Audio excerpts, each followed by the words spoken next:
Okay, so the next anti-diabetic drug that we have it is thiazolidinedione. It is another non-insulin anti-diabetic drug.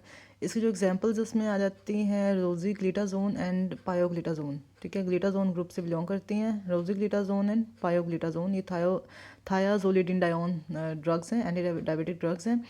इनका role ये है कि ये insulin की production को तो ज़्यादा नहीं कर रही, ना ही ये डायरेक्ट इफ़ेक्ट्स डाल रही हैं पेरिफेरल टिश्यूज़ में. रादर ये कर रही हैं कि जो इंसुलिन है बॉडी में उसकी सेंसिटिविटी इंक्रीज़ कर रही है इन द पेरिफेरल टिश्यूज़. ठीक है, और ये कैसे कर रही है? By the activation of peroxisome proliferator activated receptor gamma nuclear receptor. ठीक है, तो थोड़ा लंबा सा नाम है, इसको हम कहते हैं PPAR गैमा रिसेप्टर, जो कि डिफरेंट टिश्यूज़ के न्यूक्लियस में पड़ा हुआ रिसेप्टर है. उस पर ये बाइंड करती है ड्रग और इसकी एक्टिवेशन कराती है. After the activation this receptor it results in the transcription of genes जिन्होंने ऐसी प्रोटीन्स को कोड करना है which are involve in carbohydrate and lipid metabolism.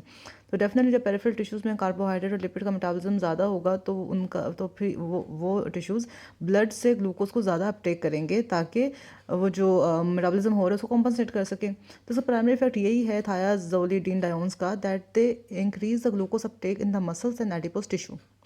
They also inhibit the hepatic gluconeogenesis and have effects on lipid metabolism and distribution of body fat. तो ये fat metabolism में बड़े important है along with carbohydrate metabolism.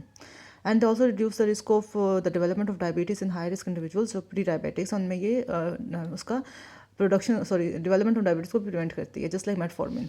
ठीक है, अच्छा इसके अलावा और क्या इंपॉर्टेंट बातें हैं? इसका जो पायोग्लिटाजोन है जो कि हमारे पास सेकंड ड्रग थी, it also lowers triglycerides and increases HDL. तो ये high risk individuals like cardiac disease के पेशेंट्स में भी बहुत इंपॉर्टेंट है. फिर तो टॉक्सिटीज इनकी ये हैं thiazolidinediones की, that they can cause fluid retention and they can present as mild anaemia and oedema. ये इंपॉर्टेंट है.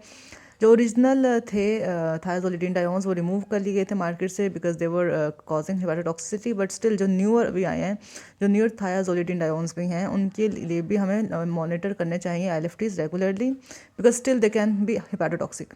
फीमेल पेशेंट्स में they are associated with an increase risk of bone fractures. इसके अलावा thiazolidinedione drugs they are inducers of cytochrome P450 और जिसकी वजह से ये रिड्यूस करते हैं सीरम लेवल्स ऑफ और contraceptive pills and cyclosporine drugs जो कि इम्यूनोसप्रेसिव ड्रग्स हैं.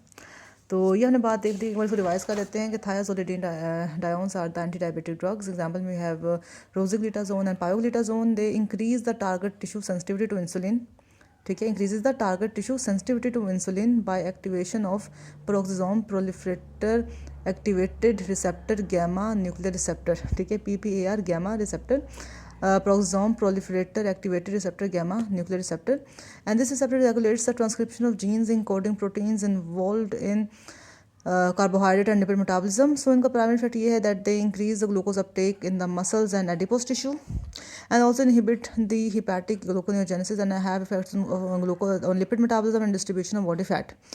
Reduces the development of reduces the risk for development of diabetes in high risk patients. And pioglitazone HDL का लेवल ज़्यादा करता है, ट्राइग्लिसराइड का लेवल कम करता है. टॉक्सिटी यही है कि माइल्ड एनीमिया, एडीमा, हेपाटोटॉक्सिसिटी की वजह से हमें LFTs मॉनिटर करने पड़ते हैं. फीमेल पेशेंट्स में बोन फ्रैक्चर के चांसेस हैं और इंड्यूसर है साइटोक्रोम P450 का, इसलिए ब्लड लेवल्स ऑफ OCPs और साइक्लोस्पोरिन को कम करता है. So that is all about thiazolidinediones.